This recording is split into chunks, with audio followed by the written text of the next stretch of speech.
नमस्कार दोस्तों, स्वागत है आपका हमारे YouTube चैनल जीके ट्रैकर पे। देखिए फ्रेंड, आज के वीडियो में हम बात करेंगे जो हमारी एक सीरीज है टॉप जीके एमसीक्यू सीरीज। इस सीरीज की आज हम 221वीं क्लास यहाँ पे कवर करेंगे।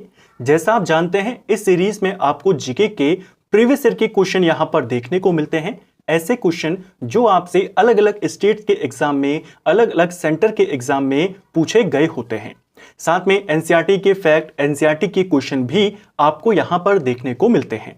इन क्वेश्चंस को हम अतिरिक्त तथ्यों के साथ कवर करते हैं, पूरी डिटेल के साथ कवर करते हैं, जिससे आपकी एमसीक्यू की प्रैक्टिस भी हो जाए और एक्स्ट्रा फैक्ट से आपका रिवीजन भी हो जाए। अगर आपने इस सीरीज की पिछली क्लासेस को नहीं देखा है, आप उनको प्लेलिस्ट में जाकर देख सकते हैं। इस सीरीज के ऊपर 6 हमारी मास्टर वीडियोस बन चुकी है, जिसके माध्यम से आप एक साथ 3000 सवालों को रिवाइज कर सकते हैं, उनकी प्रैक्टिस कर सकते हैं और अपना रिवीजन क्लियर कर सकते हैं। तो चलिए दोस्तों, आज के वीडियो को शुरू करते हैं। आज का हमारा पहला सवाल है, भारत छोड़ो प्रस्ताव की अनुशंसा किसने करी थी? देखिए, अनुशंसा किसने करी थी, यानी कांग्रेस की जो कार्य समिति की बैठक हुई थी वर्धा के अंदर 14 जुलाई 1942 में कांग्रेस कार्य समिति की एक बैठक होती है वर्धा में। उस बैठक में जो भारत छोड़ो का प्रस्ताव था, उसकी अनुशंसा यानी उसे पेश किसने किया था? यह किया था जवाहरलाल नेहरू ने। महात्मा गांधी के द्वारा भारत छोड़ो का प्रस्ताव बनाया गया था, नेहरू के द्वारा उसे पेश किया गया और सरदार पटेल के द्वारा इसका समर्थन किया गया। तो ऑप्शन डी इसका सही उत्तर होगा। उत्तराखंड में सवाल आया था कि भारत छोड़ो प्रस्ताव का समर्थन किसने किया, तो आप कहेंगे सरदार पटेल। ठीक है, पेश किसने किया? नेहरू। और बनाया किसने? महात्मा गांधी। ठीक है, ये जो कांग्रेस का वर्धा सम्मेलन हुआ था, कांग्रेस कार्य समिति की बैठक हुई, इसकी अध्यक्षता किसने करी?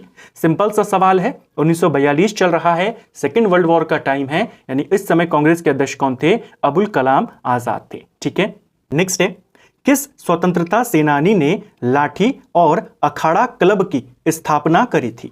तो देखिए, लाठी क्लब की स्थापना, अखाड़ा क्लब की स्थापना युवाओं को ट्रेनिंग देने के लिए किसके द्वारा स्थापित किए गए थे? बाल गंगाधर तिलक। ऑप्शन डी हमारा सही आंसर होगा। ठीक है, नेक्स्ट है, निम्न में से कौन गुप्तकालीन प्रशासनिक विभाजन का सही अनुक्रम है? देखिए, गुप्त काल का जो प्रशासनिक विभाजन है, बहुत सारे पेपर में पूछा गया है। जो पूरा गुप्त साम्राज्य था वह किस में बटा होता था? वो कई सारे देश में बटा होता था, कई सारे छोटे छोटे राज्यों में बटा होता था, जिनको क्या कहा जाता था? जिनको भुक्ति कहा जाता था। ठीक है, जो भुक्ति का शासक होता था उसे उपरिक कहते थे। इसको ध्यान रखेंगे। जो ये भुक्ति होती थी, ये कई सारे जिलों में बटी होती थी, जिसको विषय कहा जाता था। ठीक है, विषय, और इसके प्रशासक को विषयपति कहते थे।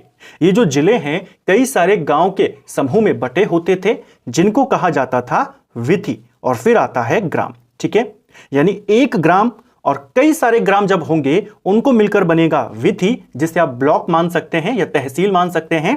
उसके बाद आपका कई सारी तहसीलों को मिलाकर के जिला, और कई सारे जिलों को मिलाकर के राज्य। यह था गुप्तों का प्रशासनिक विभाजन। तो आपको बताना है सही क्रम। सबसे ऊपर भुक्ति था, उसके बाद विषय, उसके बाद विधि और फिर ग्राम। तो ऑप्शन ए आपका सही आंसर हो जाएगा। ठीक है, जो विधि होता था, कई सारे गांवों का समूह होता था। क्वेश्चन बना है। ठीक है, भारतीय मुद्रा बाजार के अंतर्गत निम्नलिखित में से कौन शामिल नहीं है? देखिए, दो प्रकार के प्रमुख बाजार यहां पर होते हैं। एक होता है मुद्रा बाजार और एक होता है पूंजी बाजार। ठीक है, जिस बाजार में मुद्रा का लेन देन छोटी अवधि के लिए, कम समय के लिए होता है, उसको कहते हैं मुद्रा बाजार। जहां पर लंबे समय के लिए होता है, उसे कहते हैं पूंजी बाजार। अगर हम इसमें देखें, सहकारी बैंक की बात करें, तो ये आपके छोटे बैंक होते हैं, छोटे छोटे गांव में, शहरों में होते हैं। तो ये जो पैसा उधार देते हैं, ये कम समय के लिए देते हैं। यहां पर जो लेन देन होता है इनके द्वारा, वो कम समय के लिए होता है। तो जो सहकारी बैंक है, ये भारतीय मुद्रा बाजार का हिस्सा है। ठीक है, जो वाणिज्यिक पत्र होते हैं, जो हमारी कंपनियां होती हैं, बड़ी बड़ी कंपनियां होती हैं, जब उनको पैसे की जरूरत होती है तो कम समय में ज्यादा पैसा उठाने के लिए वाणिज्यिक पत्र वो जारी करते हैं। ये जो वाणिज्यिक पत्र होता है ये भी कुछ महीनों के लिए होता है, यानी कि इसमें भी जो पैसे का लेन देन होगा वो कम समय के लिए होगा। ये भी किसका हिस्सा है? मुद्रा बाजार। जो भारतीय औद्योगिक विकास बैंक है, ये एक ऐसा बैंक है जो बड़ी बड़ी फैक्ट्रियों को, बड़े बड़े उद्योगों को यहां पर पैसा देता है उधार में या लोन देता है। अब बड़े बड़े उद्योगों को देगा तो 1 साल के लिए तो नहीं देगा, ये लंबी अवधि के लिए देता है, दीर्घकालिक समय के लिए देता है। बड़े बड़े जो प्रोजेक्ट्स होते हैं, बड़ी बड़ी कंपनियां होती हैं, आईडीबीआई जो बैंक है वो उनको पैसा देता है, ठीक है, भारतीय औद्योगिक विकास बैंक। तो यहां पर पैसे का लेन देन इसके द्वारा कैसा होता है? लंबे समय के लिए। लंबे समय के लिए होता है तो ये किसका हिस्सा है? पूंजी बाजार का, भारतीय पूंजी बाजार। तो ये आपका सही आंसर होगा, क्योंकि बताना था कौन शामिल नहीं है, ठीक है। ट्रेजरी बिल की बात करें तो जैसे कंपनियां वाणिज्यिक पत्र जारी करती हैं, ऐसे ही सरकार जब पैसा उठाती है तो ट्रेजरी बिल जारी करती है। ये बिल भी आपके 3 महीने, 6 महीने या मैक्सिमम 1 साल तक होते हैं।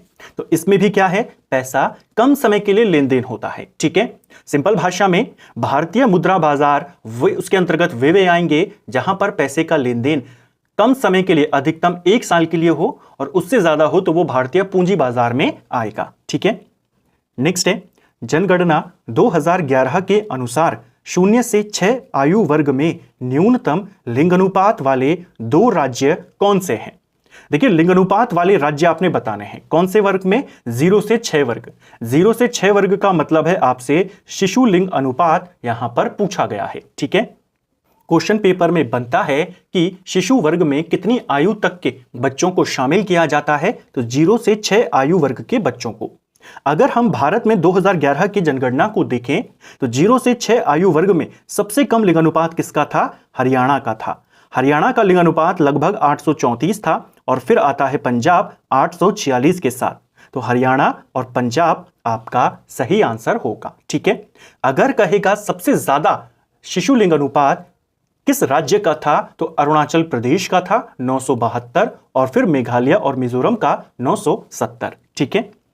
चांदी का सबसे बड़ा उत्पादक राज्य कौन सा है? देखिए, चांदी का सबसे बड़ा उत्पादक राज्य की बात करें, यह आपका राजस्थान है। भारत में जितनी भी चांदी पाई जाती है उसका लगभग 50 से 60% कहां होता है? अकेले राजस्थान में होता है। राजस्थान की कौन सी खदान है जो चांदी के लिए फेमस है? तो जावर खान या जावर माइंस आपने ध्यान रखनी है, ये चांदी की फेमस खदान है, ठीक है। अगर हम दूसरे खनिजों की बात करें, जैसे लौह अयस्क, लौह अयस्क में कौन सा राज्य टॉप पर है? लौह अयस्क सबसे ज्यादा उड़ीसा में होता है। इसके अलावा बॉक्साइट अगर पूछेगा, बॉक्साइट भी सबसे ज्यादा कहां होता है? उड़ीसा में होता है। अगर कहेगा कोयला, कोयला सबसे ज्यादा झारखंड में होता है। और अगर कहेगा सोना यानी गोल्ड, ये सबसे ज्यादा आपका कर्नाटक में होता है, ठीक है। नेक्स्ट है लोक लेखा समिति के संदर्भ में निम्नलिखित कथनों पर विचार करें और सही कथन को चुनें। देखिए, जो लोक लेखा समिति होती है जिसे शॉर्ट में पीएसी कहते हैं, पब्लिक अकाउंट कमेटी इसका पूरा नाम है, ठीक है। ये एक ऐसी संसदीय समिति है जो सरकार के खर्चों की निगरानी रखती है, उनके ऊपर नजर रखती है, ठीक है, ताकि सरकार कोई भी फालतू का खर्चा ना करे। इससे रिलेटेड 4 कथन हैं, चलिए देखते हैं। पहला, इस समिति में 22 सदस्य होते हैं, यह आपका बिल्कुल सही है। लोक लेखा समिति में कुल 22 सदस्य होते हैं, जिनमें 15 सदस्य लोकसभा से और 7 सदस्य राज्यसभा से होते हैं, ठीक है। सदस्यों का कार्यकाल 1 वर्ष का होता है, यह आपका बिल्कुल सही है। जो इसके अंदर ये सदस्य चुने जाते हैं, ये 1-1 साल के लिए चुने जाते हैं। 1 साल के बाद फिर दूसरे 22 सदस्य चुने जाते हैं, ठीक है। समिति के अध्यक्ष की नियुक्ति राष्ट्रपति करता है, गलत हो जाएगा। समिति के सदस्यों की नियुक्ति, समिति के अध्यक्ष की नियुक्ति किसके द्वारा की जाती है? लोकसभा के अध्यक्ष के द्वारा, न कि राष्ट्रपति, ठीक है। यह वाला गलत है। चौथा, यह समिति एक कार्यकारी निकाय है। क्या यह समिति कानून बनाती है? क्या यह समिति कानून लागू करवाती है, या यह सिर्फ निगरानी रखती है? तो आपको भी पता है कि यह समिति केवल निगरानी रखती है, कोई कानून लागू नहीं करवाती है, कोई कानून ये बनाती नहीं है। तो ये एक कार्यकारी निकाय नहीं है, ये एक सलाहकारी निकाय है। ये सरकार को सलाह दे सकती है लेकिन कानून नहीं बना सकती। कानून जो बनाएगा वो कार्यकारी निकाय है, जो कानून फॉलो करवाएगा वो कार्यकारी हुआ। ये कैसी है? ये केवल नजर रखती है और अपनी सलाह देती है, तो ये सलाहकारी है। तो आपको बताना है सही वाला। तीसरा और चौथा गलत है, पहला दूसरा आपका बिल्कुल सही हो जाएगा। ऑप्शन सी हमारा सही आंसर होगा, ठीक है। नेक्स्ट है, निम्नलिखित कथनों में से सही कथन का चयन करें। दो स्टेटमेंट दिए हैं, चलिए देखते हैं यहां पर कौन सा वाला सही है। पहला, संविधान में वर्णित सभी मूल कर्तव्यों को वर्ष 1976 में संविधान में जोड़ा गया था। देखिए, जो हमारा संविधान लागू हुआ था 1950 में, उसमें केवल मौलिक अधिकार थे, मौलिक कर्तव्य उसमें शामिल नहीं थे। हमारे संविधान में मौलिक कर्तव्यों को 1976 में 42वां संशोधन किया गया था, तब जोड़ा गया। आपके पास सवाल है कि संविधान में वर्णित सभी मूल कर्तव्यों को 1976 में जोड़ा गया। सभी को तो नहीं जोड़ा गया, 1976 में 10 मौलिक कर्तव्यों को जोड़ा गया, और जो 11वां मौलिक कर्तव्य है वो 2002 में 86वें संशोधन के तहत जोड़ा गया। तो पहला कथन आपका गलत है। ठीक है, मौलिक कर्तव्यों को का प्रावधान अमेरिका के संविधान से प्रेरित है, यह भी गलत होगा। अमेरिका के संविधान से नहीं, यूएसएसआर यानी आज के रशिया के संविधान से प्रेरित है। आपको बताना है सही कौन सा है, न तो एक सही है और ना ही दो। ठीक है, नेक्स्ट है, दोहरिया का युद्ध किसके मध्य में हुआ था। देखिए, दोहरिया का युद्ध कुछ समय पहले ही हमने हुमायूं से संबंधित एक वीडियो को कवर किया था। उसमें हमने देखा था हुमायूं के द्वारा 1532 में एक युद्ध लड़ा गया जिसे दोहरिया का युद्ध या देवरा का युद्ध कहते हैं। यह युद्ध हुमायूं और महमूद लोदी के बीच में हुआ था। ऑप्शन बी हमारा सही आंसर होगा। देखिए, बाबर ने किसे हराकर दिल्ली को जीता था, तो इब्राहिम लोदी को। इब्राहिम लोदी कौन था, अफगान था। ठीक है, बाबर की मृत्यु के बाद जब हुमायूं गद्दी पर आया, उसके लिए भी सबसे बड़ी जो खतरा था, सबसे बड़ी जो उसके लिए चुनौती थी, वो अफगान थे।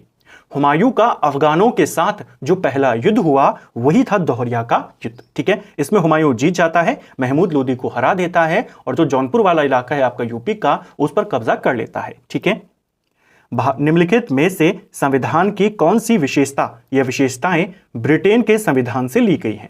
चलिए यहां पर देखते हैं कि इन 5 में से ब्रिटेन के संविधान से क्या क्या लिया गया है। सबसे पहला है प्रस्तावना में न्याय का आदर्श। देखिए, हमारे संविधान की जो प्रस्तावना है उसमें 3 प्रकार के न्याय की बात कही गई है, आर्थिक न्याय, सामाजिक न्याय और राजनीतिक न्याय।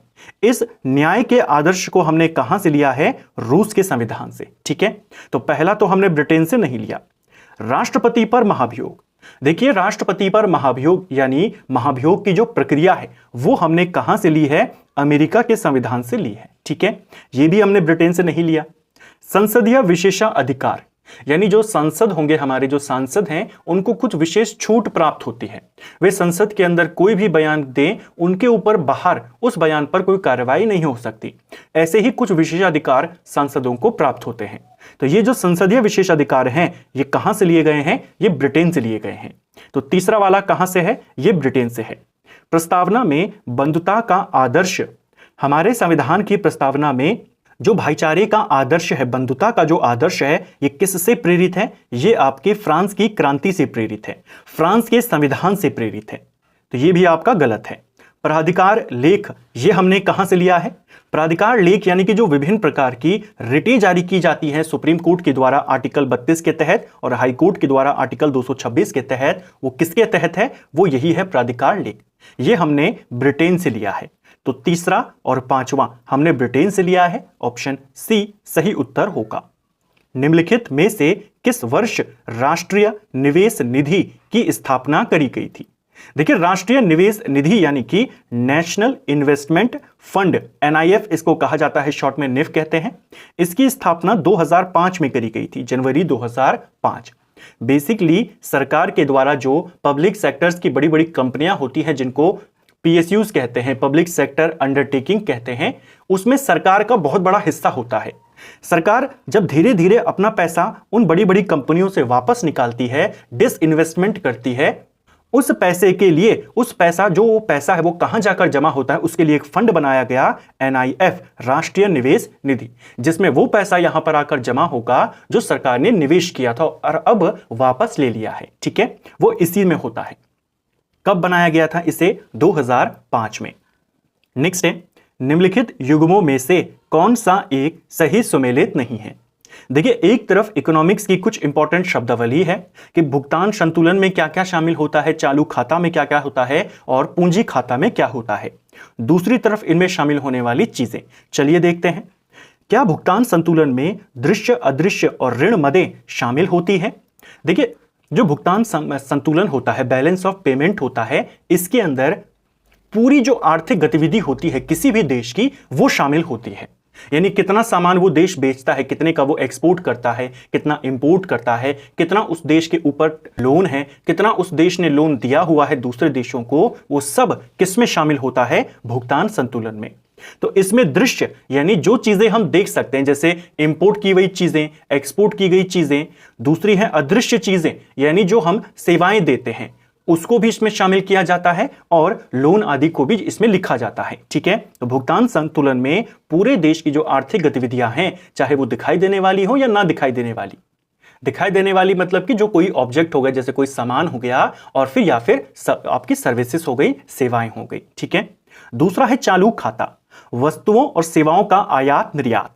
आपके पास सवाल आएगा कि निम्न में से किस में वस्तुओं की और सेवाओं का आयात निर्यात शामिल होता है या हमें देखने को मिलता है? तो वो चालू खाता में। चालू खाता में बेसिकली इंपोर्ट और एक्सपोर्ट केवल उसकी जानकारी होती है, बाकी की जो जानकारियां हैं उसकी जानकारी नहीं होती। लोन क्या है, कितना ब्याज दिया गया, कितना ब्याज आया, वो नहीं होता है। केवल कितना सामान आपने खरीदा और कितना गया वो किस में शामिल होगा? चालू खाता। ठीक है, तीसरा है पूंजी खाता, वैश्विक निवेश और ऋण के लेन देन का प्रदर्शन। यानी जो बड़े लेन देन होते हैं, बड़े वित्तीय लेन देन होते हैं, वो किस में शामिल किए जाते हैं? पूंजी खाता में। ठीक है, वैश्विक स्तर पर। तो इसको भी ध्यान रखेंगे, ये भी सही है। आपको पूछा है गलत कौन सा है, तीनों के तीनों आपके सही हैं। अगला, जॉन मेनार्ड कीन्स के अनुसार रोजगार किस पर निर्भर करता है? देखिए, रोजगार जो है आपका बेसिकली ये मांग के ऊपर निर्भर करता है। अगर किसी सामान की मांग ज्यादा होगी तो वो सामान फैक्ट्रियों में ज्यादा बनेगा, सामान ज्यादा बनेगा तो लोगों की ज्यादा जरूरत होगी, तो ज्यादा लोगों को रोजगार मिलेगा। सीधी सी ये बात थी। किसके अनुसार? ये सिद्धांत है जॉन मेनार्ड कीन्स। ठीक है, लेकिन यहां पर दो तरह की मांग दी गई है, प्रभावी मांग और समग्र मांग। तो कौन सी मांग पर डिपेंड करता है रोजगार? रोजगार डिपेंड करता है प्रभावी मांग पर। ऑप्शन सी सही आंसर होगा। देखिए, समग्र मांग और जो प्रभावी मांग है इसमें अंतर क्या है? एक छोटा सा डिफरेंस है। समग्र मांग यानी कि व्यक्ति क्या क्या खरीदना चाहता है, और प्रभावी मांग कि जो वो चाहता है उसको खरीदने के लिए उसके पास पैसा भी है, यानी जो वास्तविक रूप में खरीद सकता है, जो उसकी रेंज में है, उसको कहते हैं प्रभावी मांग। समग्र मांग यानी कि व्यक्ति की आकांक्षाएं काफी ज्यादा है, कल्पना उसकी काफी ज्यादा है, खरीदना वो बहुत कुछ चाहता है। तो सोचने से तो रोजगार नहीं बढ़ेगा, रोजगार बढ़ेगा प्रभावी मांग से, कि जो जो आप चाहते हैं उसके लिए आपके पास पैसा भी है, तब आप खरीदारी करेंगे और तब जाकर के रोजगार बढ़ेगा। तो जॉन मेनार्ड कीन्स जो कि एक प्रसिद्ध अर्थशास्त्री हैं, इनके अनुसार जो रोजगार है वो मांग पर निर्भर है, और कौन सी मांग? प्रभावी मांग। ठीक है, नेक्स्ट है विनियोग विधेयक के संदर्भ में असत्य कथन को चुने। चलिए देखते हैं यहां पर कौन सा वाला गलत है। पहला, यह सरकार को भारत की संचित निधि से धन निकालने की शक्ति देता है। पहला कथन आपका बिल्कुल सही है। विनियोग विधेयक बेसिकली ऐसा बिल होता है, ऐसा विधेयक होता है जिसके पारित करवाने से सरकार जो सरकारी खजाना है, यानी जो भारत की संचित निधि है, वहां से पैसा ले सकती है, पैसा निकाल सकती है। ठीक है, संचित निधि से पैसा निकालने के लिए आपको यह विधेयक पारित करवाना आवश्यक है। यह विधेयक लोकसभा अथवा राज्यसभा किसी भी सदन में पेश किया जा सकता है। यह वाला गलत हो जाएगा। कई बार हमने बात करी है, संविधान वाली वीडियो में भी बात करी थी, किसी भी पैसे के लेन देन से संबंधित जो भी विधेयक होंगे वो कहां पर आते हैं? केवल लोकसभा। राज्यसभा में जाएगा लेकिन बाद में जाएगा, राज्यसभा इसके मामले में ज्यादा हस्तक्षेप नहीं करता है, उसे पारित करना ही होगा। तो विनियोग विधेयक जो है वो केवल लोकसभा में आता है। ठीक है, इस विधेयक के पारित न होने पर सरकार को इस्तीफा देना होगा। यह आपका बिल्कुल सही है। अगर सरकार को अनुमति ही नहीं मिलती है कि वो सरकारी खजाने से, भारत की संचित निधि से पैसा निकाल सके, इसका मतलब सीधी सीधी सी बात यह है कि सरकार के पास बहुमत नहीं है, और बहुमत नहीं है तो क्या होगा? त्यागपत्र देना होगा। ठीक है, स्वतः निरसन इसकी अनूठी विशेषता है, यह भी सही है। जो विनियोग विधेयक होता है इसे कुछ उद्देश्यों के साथ पारित किया जाता है, यानी इतना पैसा निकाला जाएगा, ये अमाउंट होगा, यहां खर्च होगा। जैसे ही वो उद्देश्य पूरे होते हैं ये विधेयक अपने आप निरस्त हो जाता है, अपने आप ही ये खत्म हो जाता है। ठीक है, इसको वापस लेने के लिए या इसे खत्म करने के लिए कोई अलग सा आदेश नहीं लगता, ये इसकी अनुष्ठी विशेषता है। ठीक है, आपको बताना था गलत वाला, बी वाला गलत है। बाकी क्यों गलत नहीं है और जो गलत है वो क्यों गलत है वो सब हमने समझा। अगला, 2011 की जनगणना के अनुसार बढ़ते दशकीय जनसंख्या वृद्धि दर में केंद्र शासित प्रदेश का निम्नलिखित क्रम बताइए। तो दशकीय वृद्धि दर बतानी है आपने केंद्र शासित प्रदेशों की। 3 केंद्र शासित प्रदेश बेसिकली दिए गए हैं, एक है पुदुचेरी, दादर नागर हवेली और एक है आपका दमन दीव। ठीक है, जो पुदुचेरी है इसकी दशकीय वृद्धि दर कितनी रही थी? 27% के आसपास। जो दादर नागर हवेली है इसकी लगभग 55% के आसपास रही और दमन दीव की लगभग 53% रही। तो सबसे कम किसकी रही है? क्योंकि आपने बढ़ते हुए क्रम में बताना है तो पहले सबसे कम को रखेंगे। तो सबसे पहले आएगा पुदुचेरी, फिर आएगा दमन और दीव और फिर आएगा दादर नागर हवेली। ये रहा आपका विकल्प बी में पुदुचेरी, दमन और दीव और दादर नागर हवेली। ठीक है, जनगणना 2011 के अनुसार लिंगानुपात के संदर्भ में निम्नलिखित में से कौन सा एक युग्म सही सुमेलित नहीं है? चलिए देखते हैं यहां पर कौन सा वाला जो युग्म है वो गलत है। पहला, न्यूनतम लिंगानुपात वाला राज्य। क्या 2011 के अनुसार सबसे कम लिंगानुपात हरियाणा का था? यह आपका बिल्कुल सही है, हरियाणा का लिंगानुपात 879 था। ठीक है, जबकि शिशु लिंग अनुपात कितना था? 834, जो हमने ऊपर देखा। न्यूनतम शिशु लिंग अनुपात वाला केंद्र शासित प्रदेश क्या दमन और दीव था? यह आपका गलत हो जाएगा। सबसे कम लिंगानुपात, शिशु लिंगानुपात वाला जो जिला था, राज्य था हमारा केंद्र शासित प्रदेशों में, वो दिल्ली था। ठीक है, न कि दमन दीव। तो यह आपका गलत है। नेक्स्ट है, सर्वाधिक शिशु लिंग अनुपात वाला राज्य केरल है। यह वाला भी गलत हो जाएगा। सर्वाधिक शिशु लिंग अनुपात आपका अरुणाचल प्रदेश में है, अभी हमने ऊपर देखा था। सर्वाधिक शिशु लिंग अनुपात अंडमान निकोबार है, केंद्र शासित प्रदेश। यह आपका बिल्कुल सही है। ठीक है, तो इस वाले क्वेश्चन में आपके 2 कथन यहां पर गलत हैं। सबसे कम शिशु लिंग अनुपात कहां है? वो दिल्ली में है और सबसे कम शिशु लिंग अनुपात केरल में है। ठीक है, अगर यहां पर शिशु लिंग अनुपात नहीं होता, सिर्फ इतना होता न्यूनतम लिंग अनुपात वाला केंद्र शासित प्रदेश, तब यह दमन दीव हो जाता। ठीक है, तो दोनों कथन यहां पर आपके गलत हैं। कांग्रेस से जुड़े तथ्यों में निम्न में से कौन सा कथन सही नहीं है?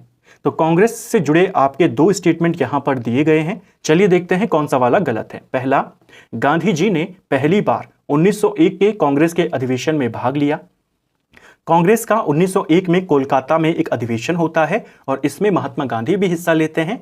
यह कांग्रेस का पहला अधिवेशन था जिसमें गांधी जी ने भाग लिया था। ठीक है, हालांकि महात्मा गांधी 1893 से दक्षिण अफ्रीका में ज्यादा रहे थे, लेकिन 1901 के दौरान थोड़े से समय के लिए वो भारत आए थे। ठीक है, सबसे ज्यादा अधिवेशन लाहौर में हुए। देखिए, कांग्रेस के जो सबसे ज्यादा अधिवेशन हुए वो कोलकाता में हुए थे, 10 अधिवेशन। ठीक है, सबसे ज्यादा कांग्रेस के जो भारत के बाहर अधिवेशन हुए, आज की डेट में जो जगह भारत के बाहर है उसमें आता है लाहौर। भारत के बाहर की जगहें जो वर्तमान में हैं उनमें 2 जगहों पर कांग्रेस के अधिवेशन हुए, जिसमें 4 बार लाहौर में और 2 बार कराची में हुआ। ठीक है, कांग्रेस का एक अधिवेशन नॉर्थ ईस्ट में भी हुआ था, पूर्वोत्तर में हुआ था, गुवाहाटी का 1926 का अधिवेशन। ठीक है, 1930 और 1935 में कांग्रेस अधिवेशन नहीं हुए।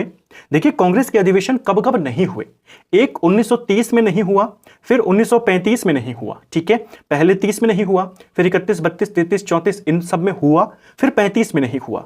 फिर सेकेंड वर्ल्ड वॉर के दौरान 1941 से लेकर 1945 तक कांग्रेस का अधिवेशन नहीं हुआ। ठीक है, और चौथा कथन है आपका, स्वतंत्रता के बाद गांधी जी ने इसे खत्म करने का सुझाव दिया था।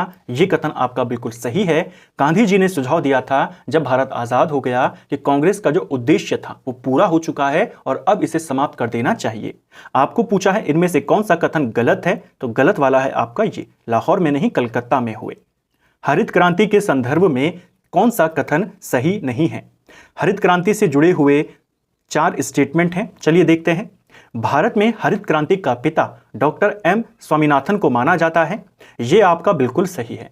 एमएस स्वामीनाथन को भारत में हरित क्रांति का जनक कहते हैं और विश्व में नॉर्मन बोरलॉग को कहते हैं। ठीक है, प्रथम चरण में इसे हरियाणा, पंजाब और पश्चिमी उत्तर प्रदेश में लागू किया गया। ये वाला भी आपका बिल्कुल सही है।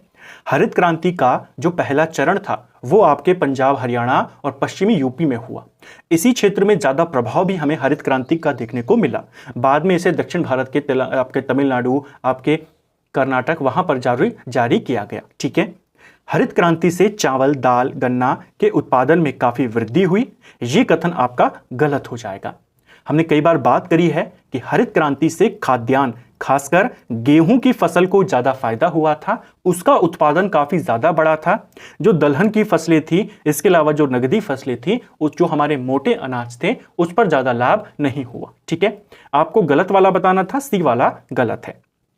नेक्स्ट है, राज्यसभा में सरकार द्वारा प्रस्तुत किसी विधेयक के गिर जाने का क्या अर्थ होता है? देखिए, अगर कोई विधेयक लोकसभा में गिर जाता है तो सरकार को बहुमत साबित करना होता है। अगर कोई विधेयक सरकार लोकसभा में पारित नहीं करवा पाई, कोई भी विधेयक, तो यह मान लिया जाता है कि सरकार पर बहुमत नहीं है, अब उसे बहुमत साबित करना होगा। लेकिन अगर वही कंडीशन राज्यसभा में हो जाए कि राज्यसभा में कोई विधेयक पारित नहीं हो पाता है, गिर जाता है, तो वहां पर ज्यादा कोई इफेक्ट नहीं पड़ता है, बहुमत साबित नहीं करना होगा। इसका सिंपल सा ये माना जाता है या ये साबित हो जाता है कि राज्यसभा में सरकार के पास सत्ताधारी दल का बहुमत नहीं है। ठीक है, निम्नलिखित कथनों में से सही कथन कौन सा है? दो स्टेटमेंट दिए हैं, चलिए देखते हैं। पहला, वह राज्य का राज्यपाल है जो उस राज्य के किसी समुदाय को अनुसूचित जनजाति के रूप में मान्यता देता है और घोषित करता है। तो देखिए, क्या वो राज्यपाल है जो किसी भी राज्य के किसी समुदाय को एसटी का दर्जा दे सकता है, मान्यता दे सकता है और घोषणा कर सकता है। यह अधिकार भारत के राष्ट्रपति को है, ना कि राज्यपाल को। राष्ट्रपति करता है किसी भी राज्य में। ठीक है, राज्य का मामला है तो ऐसा नहीं है कि राज्यपाल दिखेगा।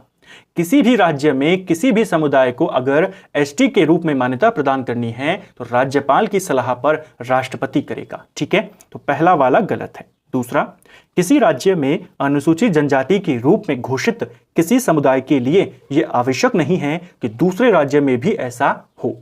यानी कोई एक समुदाय है जिसे एसटी में घोषित किया गया एक राज्य के भीतर, तो यह जरूरी नहीं है कि दूसरे राज्य में भी उसे एसटी में ही घोषित किया जाए। अलग अलग हो सकता है। बहुत सारे समुदाय, बहुत सारी जातियां भारत में ऐसी हैं जो एक राज्य में ओबीसी वर्ग में आती हैं, दूसरे राज्य में जनरल वर्ग में आती हैं, इस तरह से। तो ऐसा आवश्यक नहीं है कि जिसको अनुसूचित जनजाति घोषित किया है दूसरे राज्यों में भी वो अनुसूचित जनजाति ही हो, यह आवश्यक नहीं है। तो सेकंड वाला कथन आपका बिल्कुल सही हो जाएगा। ठीक है, क्योंकि लिखा है आवश्यक नहीं है। आपको पूछा है सही कथन कौन सा है, केवल सेकंड वाला कथन सही है, इसको भी आपने ध्यान रखना है। तो फ्रेंड्स, ये था हमारा आज का वीडियो जिसमें हमने जीके के 20 इंपॉर्टेंट सवालों को देखा। पूरी डिटेल के साथ हमने इन क्वेश्चन को देखा, अतिरिक्त तथ्यों के साथ देखा, कोशिश करी चीज़ों को लिंक करके आसान भाषा में यहाँ पे कवर करने की, जिससे आपके जो कॉन्सेप्ट हैं सवालों के वो और अच्छे से क्लियर हो जाए। उम्मीद करता हूं आपको आज का वीडियो पसंद आया होगा। अगर आपको ये वीडियो पसंद आई है तो वीडियो को लाइक करें, चैनल पर नए हैं तो चैनल को सब्सक्राइब करें, अपने दोस्तों के साथ शेयर करें। वीडियो आपको कैसा लगा कमेंट बॉक्स में हमें जरूर बताएं। Thank you friends.